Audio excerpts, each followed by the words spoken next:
Hey, hey, hey. Hello. Hello? Is there sound? Hello? Yeah, can you hear me? Hello? Can you hear me? Oh, for God's sake. I Really? can hear you. I can hear you. I'm just joking. Yeah, don't do that shit. You've got enough problems. Hello, everybody, and welcome to our new opening where I troll Adam on microphone quality. We are talking today about episode 9, the penultimate episode from Strange New Worlds season 2, directed by some guy with the second name of Downs, written by Dinah Horgan and Bill Wolkoff. Dinah, she sounds Deutsch. Dinah Horgan. Sie ist ein Schreiber. She wrote Supergirl TV series, Once Upon a Time, which is an ABC drama llama, and she was air quotes additional crew on Hell on Wheels, another experienced writer added to this 60 plus year legacy. Is it 60 plus? I don't care. They don't. And we also have to talk about Bill Wolkoff, who, by the way, has also written the crossover episode that you liked. Okay. Those old scientists. And he also did, Yeah. if you remember, Kippo and the Age of Wonder Beasts. We talked about him Oh a couple of yes. episodes ago. Yeah. Yes.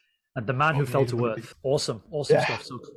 So with such a high caliber episode, we're in for a treat today, aren't we, Adam? With this discussion Of of course. what was it called? Of course. Subspace Rhapsody. Yeah, it was. That's what it was called. I wonder what they're referencing. I wonder what element of pop, what niche aspect of pop culture they're referencing with this title, Subspace Rhapsody. Yeah, no idea. What could it Is be? it No is idea. it because I'll spoil it for everybody? It's Bohemian Rhapsody, but is it because Bohemian Rhapsody is like a 7 minute song, which doesn't overstay its welcome, and they think Mm, the musical won't overstay its welcome either? Hmm. yeah. I Hmm. I'm not the biggest fans of like musicals, but yeah, here we go. You actually watched Buffy as well, didn't you? For this. Yeah, I've just literally finished it. I'm like, oh. So I'm more musicaled out right now. If I seem drained, it's because I've watched two friggin' musical episodes of two different genres of shows. Oh, is that why you said torture? You Yeah, were, oh, yeah, I have been tortured. okay. So, did you enjoy this episode? Are you a sycophant? Do you like torture? Oh, Are you you like know what? Bill Like, Murray's character in Little Shop of Horrors when he's getting his teeth pulled? Don't get that reference? No, doesn't matter. I know Little Shop of Horrors, but I've not seen it for a while. So I'm not a big fan of musicals, so I was like, oh, okay, I'm not really looking forward to this. I like you watch a Disney cartoon, it has a musical number, the rest of it has plot. You're like, okay, cool. You know what I mean? There's balance there. Mm, This, there is no balance. It's all the bursting of the song for no apparent reason. Well, there is a reason. It's just some sort of very loose, very weak, flimsy reason where they've come across some sort of anomaly in space, and it uses, I don't know, musical notes because they shoved the musical track into its bloody subspace or whatever, and then it bounced back, I don't know, a frequency which then made them all break into song and dance, which I don't understand about the dancing part. That really confused me. I thought it made them sing, but then I was like, why are they all just dancing as well as the singing? But I guess we can't have one without the other, I guess, in this musical centric episode that I have been forced to endure because the showrunners wanted to have a bit of fun. You've already had a bit of fun. You had your little weird episodes. You didn't have to incorporate a musical episode. There hasn't been one in Star Trek before. The hell, let's just do one now. Just because, what else? Would there be any main plots or anything in the season? Nah, screw it. Let's just throw in something else that's daft in here. Experiment. I know it's great to have be a bit more experimental, but for God's sake, I wasn't a fan of this. you know, the Paramount Plus channel on Twitter, their Twitter account, and I think Trek Online and Trek Central do not Yeah. shut the fuck up about this episode. They're Oh, calling they it a won't. I've milestone. It's yeah. historical. Like, it's not that good, dude.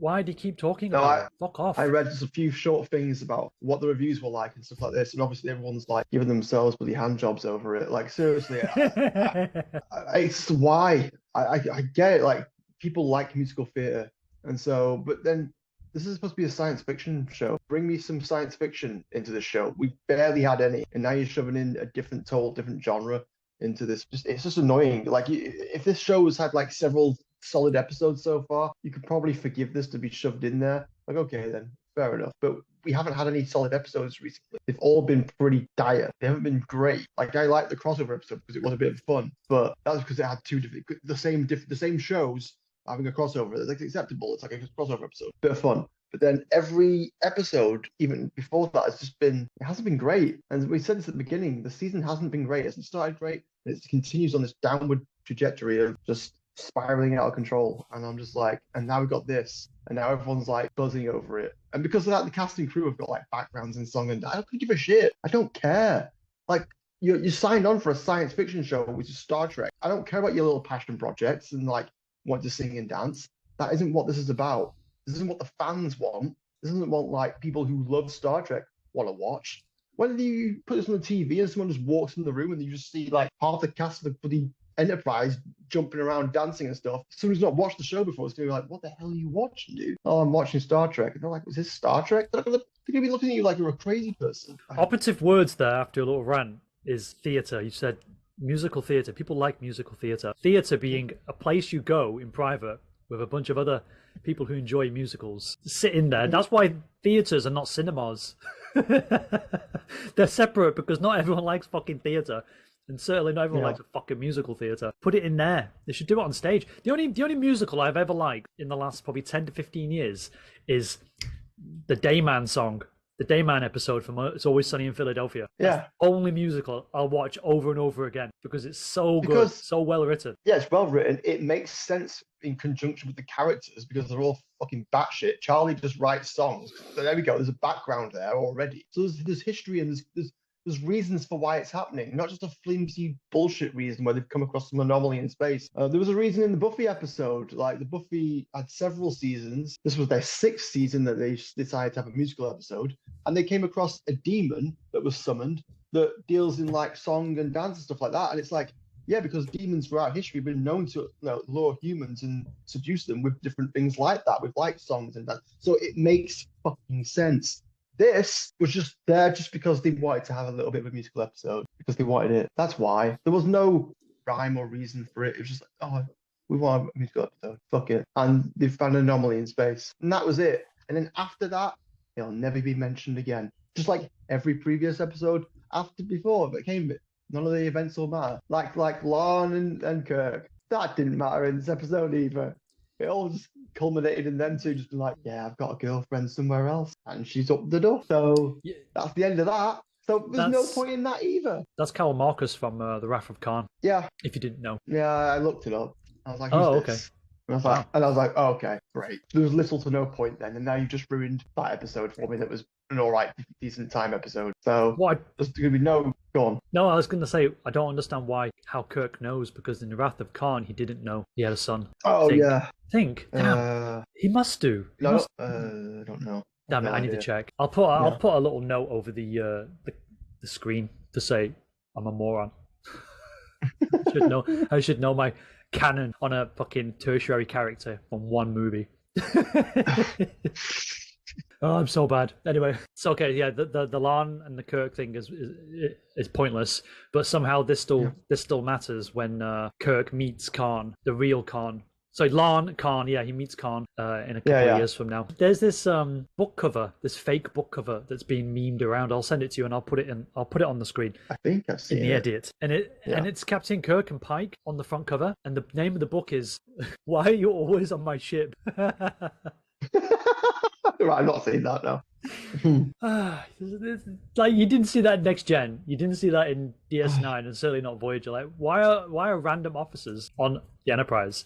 Why does he need to shadow the captain of the Enterprise? Why isn't he shadowing the captain of the Farragut? Which makes more sense. Yeah, it'd be like somebody from like in work going to a different fucking building somewhere. Like, it just wouldn't make any sense. You don't need Kirk. Just let it be. You can create this gap, between different TV shows. I mean, imagine if Strange New Worlds goes on for 10 years. It's because it's 10 years before Kirk arrives on the Enterprise as captain. Do you really think they would cover all 10 years and explain how he transferred eventually from the Farragut to the Enterprise? Why can't we just leave that up to happenstance, to our imagination and our headcanon? Yeah.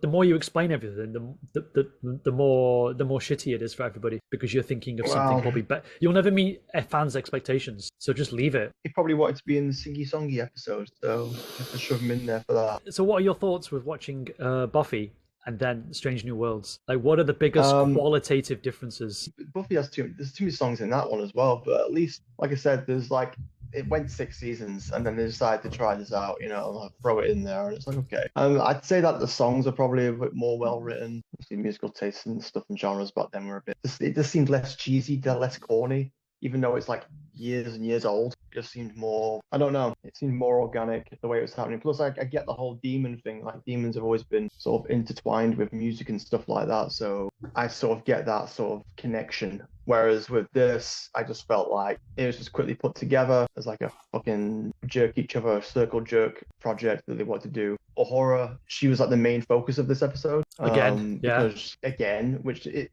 sort of irritated me because she's just got this stupid look on her face, like she's just fully confident, she knows what she's doing. It's come from nowhere, really, and because I think they gave her this because I think they liked the way her voice sounded in season 1 with the musical thing she came across in one of the episodes. So I think this has been on their minds for a bit, apparently, from what I read an article about it. So yeah, they thought, oh, she's got some pipes on her, we're going to do a musical episode. So that's where this stems from pretty much that. I don't know. It just, like I say, maybe I think we're the wrong people to judge this episode because we're like, none of us like musicals, theater, really, like stuff like that. And it's like, I went into this episode knowing that it was just going to irritate me from the moment Spock started singing. And I was like, oh, Jesus Christ, here we go.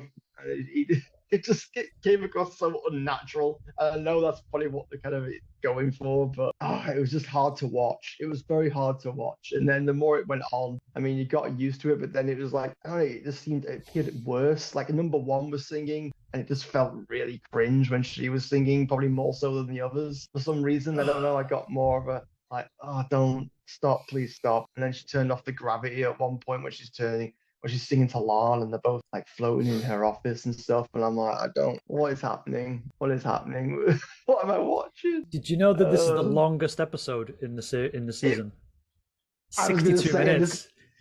I looked at the runtime and I thought, because I've watched it, I was like eating food and I was like going to watch it before coming and doing this. And I'm like, oh my God, this could take ages. Like, Jesus. Yeah. It's the problem with the musical. It makes the whole thing longer. But Buffy didn't. They had it still, I think, in the 45 minutes, didn't they?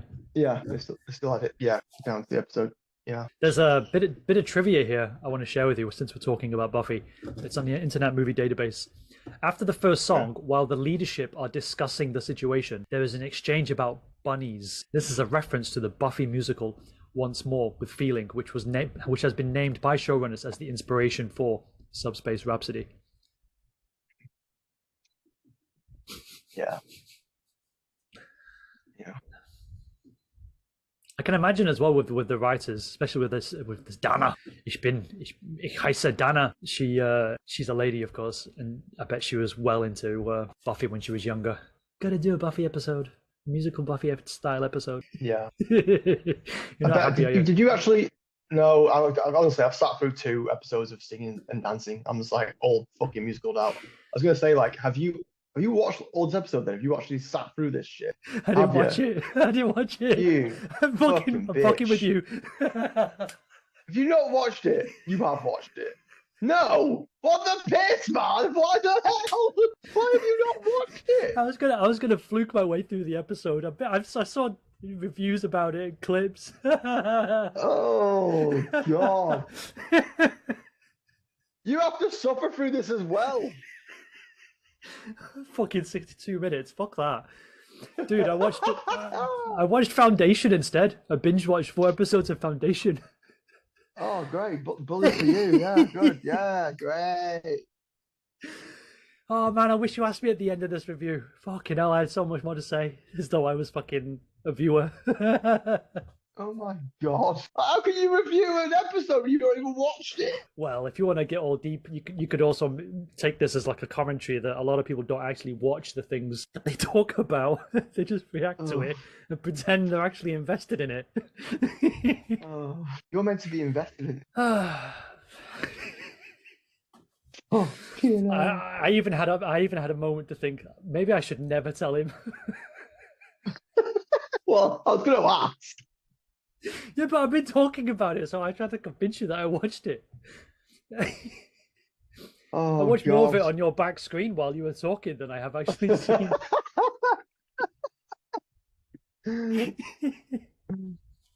Oh no.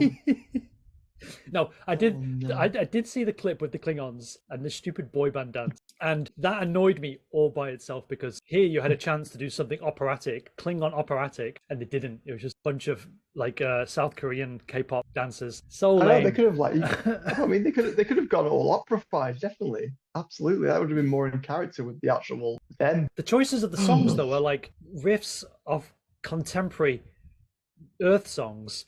So by not making a Klingon opera, you are not Yeah. expanding the universe. You're localizing it to 21st century references again. That's what I mean. It's going to be very, very dated in like a few years. Do you know what I mean? When you look back at this at 10 years, it's going to be very dated already. Oh, for sure. I'm sure. I'm sure. I don't know. I didn't watch it. Yeah, yeah. I know. You didn't watch it, yeah. What will the viewers think? Some of the viewers actually know. I told them on social media that I wasn't going to watch it and see your reaction. I was going to troll my co-host. So Well, some of them are waiting for this. just And you offered to watch Buffy. I didn't force you to watch it. You did homework for my this. God. You did maximum amount of homework for this. Oh, I feel drained from watching it. I hate them for making this episode. I'm not surprised, but I do know that they don't do any science in this, and I know they've got to do a big grand finale type song to cancel the subspace anomaly instead of actually using science to, use the deflected dish or something. Or get Yeah, out they've and do a got to just spacewalk. all sing in unison, yeah, and just sing at it. That's what they've got to do. Do the Klingons Because sing of as course well? they have. They just came on that clip you saw where they're all dancing like tits, and then yeah, And then that was it. Then they just sort of cut off, and then the ships sort of like had some sort of weird moment where they're all like flying together and sort of made a weird pattern and danced, I guess. you mean the ships It was danced very as well? fucking. It looked like they did, yeah. Because they're all flying in unison, and then at the end of it, it just crescendoed into some one big finale and explosion, and the thing was magically dissipated, and everything was better again. Right. It's honestly, you have missed a treat for the ears and eyes.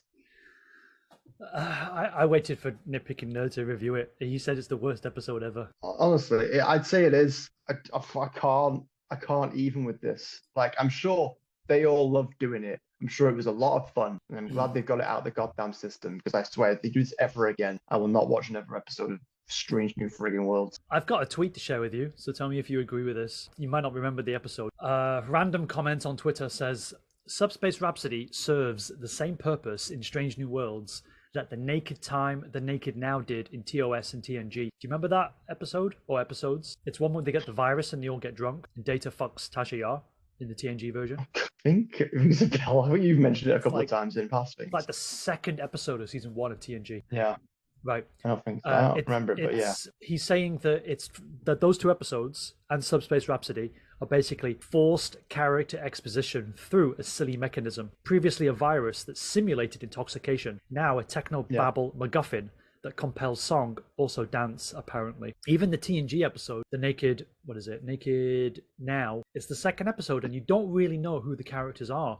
And then you find them drunk. So it doesn't work until you know. So you should have put it at the end of the series, maybe. Yeah. And did Ortegas get a song? Did she get her own song? Oh yeah, she did. Well, she got not her own song, but she sang. Not a lot, but she sang. Okay, but did the song do anything for her character? Do you feel like you learned? Really. No, she just basically said that she flew the ship. Basically. Again.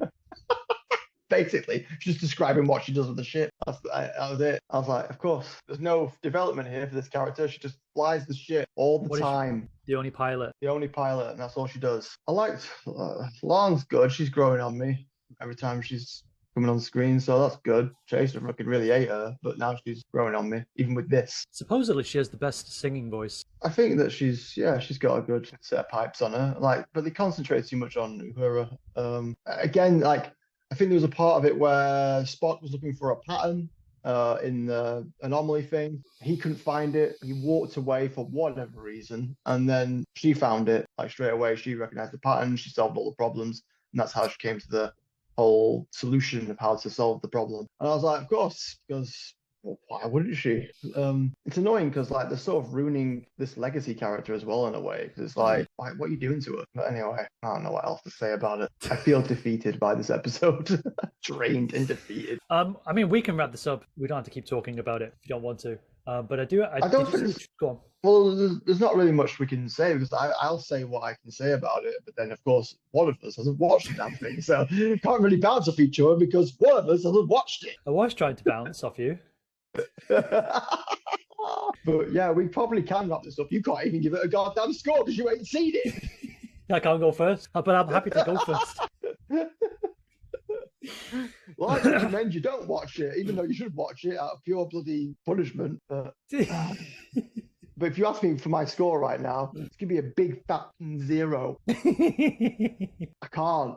I don't like musicals. I'm the wrong person to be judging this. I mean, I appreciate the fact. I will appreciate the fact that they've tried probably, and I appreciate the fact that they probably wrote the songs and they did all this sort of stuff. And there's talent that goes into that. I couldn't write a fucking song, so bravo to them and everything. But it just wasn't the place for this. It wasn't. We didn't need a musical episode of Star Trek, especially in a short season like Strange New Worlds. What it is, we've already had a couple of fun episodes. We really need to focus now on like visiting other planets, getting some science fiction going on, and just doing that. We didn't need this. This was just completely unnecessary. It shouldn't have been done. I just think the shortness of the seasons, they should just concentrate on what made the show successful in the first season, and they haven't done that here. They've just gone ahead and just made another fucking daft episode for this reason. I don't know, for music. I'm done. I remember people on Twitter saying that a shorter season would provide better quality episodes overall because there's no filler. And going off, this is what I wanted to say before, but going off the trailer for the next episode, which looks like a very serious episode because it brings back the Gorn from the first episode, the reference to the Gorn anyway. It looks undeserved. You've had all these stupid filler episodes, like 8 of them. I reckon. Yep. No, I'm being harsh. Maybe it is. It's the other one with the where Mbenga kills that Klingon. That was probably the best episode so far. But other than that, you're jumping through all that coal to get into this potential diamond of an episode where it's going to be serious and adventure filled, and maybe there's some science in it. And at this point, what is the excuse?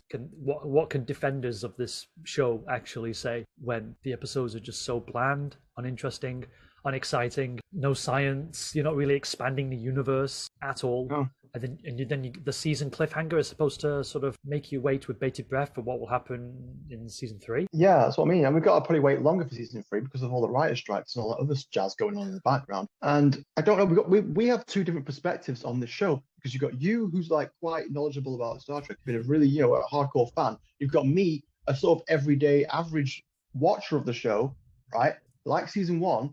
And then, but this, I'm like, no, I don't enjoy this. This has not been good for me. And like, but this is made for you. Exactly. I'm the average audience person watching it, and even I'm like, I don't like this. This doesn't feel like Star Trek. It's not good. It has the aesthetics and the look and everything like that, and it looks great. But then the meaty bloody middle bit is it's not what it should be. It's faux Star Trek. Yeah, I agree. But you could watch Foundation now. They managed to get season 2 in before the writer's strike. Wow. Yeah, Apple were even so clever that they knew the strike was coming, so they got all the actors to do the promo material before the strike happened, so they can still promote it with all the actors and directors and whatever. Yeah.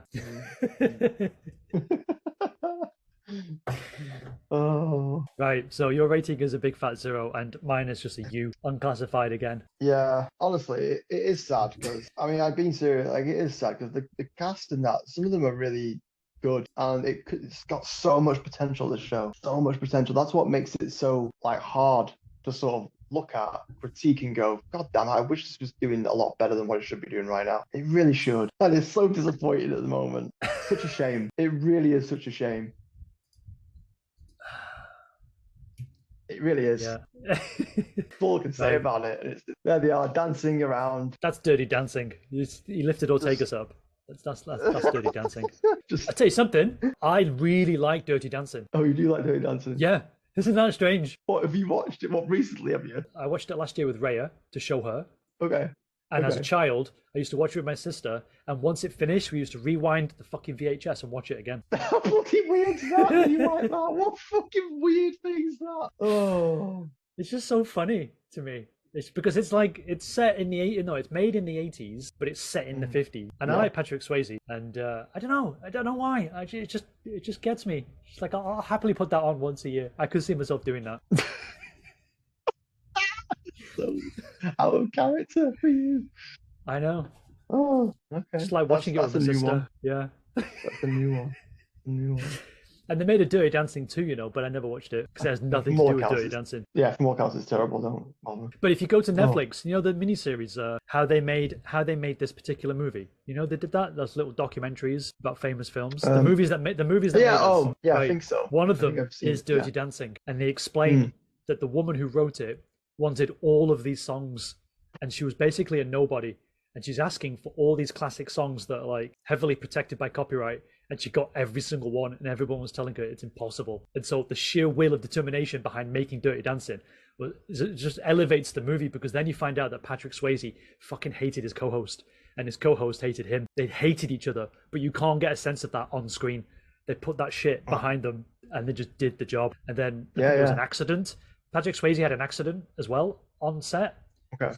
Yeah. And Pros. they managed to finish the movie anyway, regardless of what happened. So there's all these stumbling blocks, and yet it's a perfect film. Like professionals, yeah.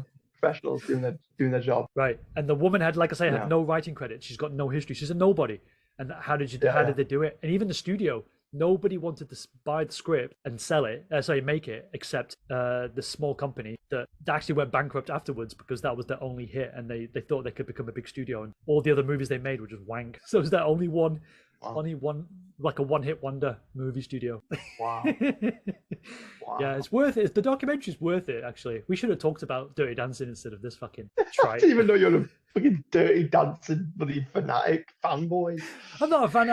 I just like the movie, and I just watched the documentary enough. I liked it enough to watch the documentary and find out like how hard it was to make it, which makes it even better, in my opinion. Yeah, that was a very interesting factoid I did not know about you.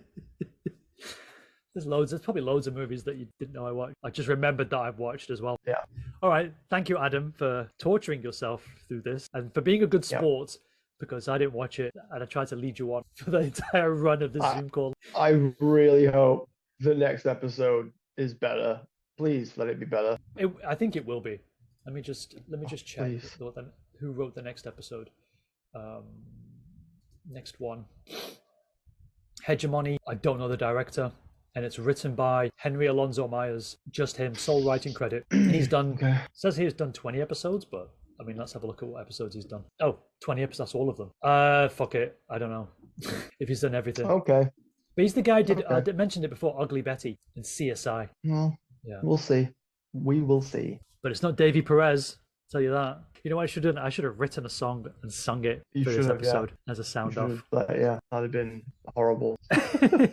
We were just gone. Well, I was thinking of something for Ortegas when you said that she's always on the ship, and I was going to say something like, I was going to sing something like, "Oh, I'm pressing the button. I'm sitting all day playing with the buttons. My ass is getting sore. I need a futon, but futon and button don't rhyme, so I fucked it up. Yeah. But it probably would have been better with a couple of extra minutes applied to the lyrics." Yeah. So I mean, I can't. I don't want to say anymore. All right, let's end it. Yeah. Right, I'll see you on the other side. You will. Bye-bye. Turn that shit off.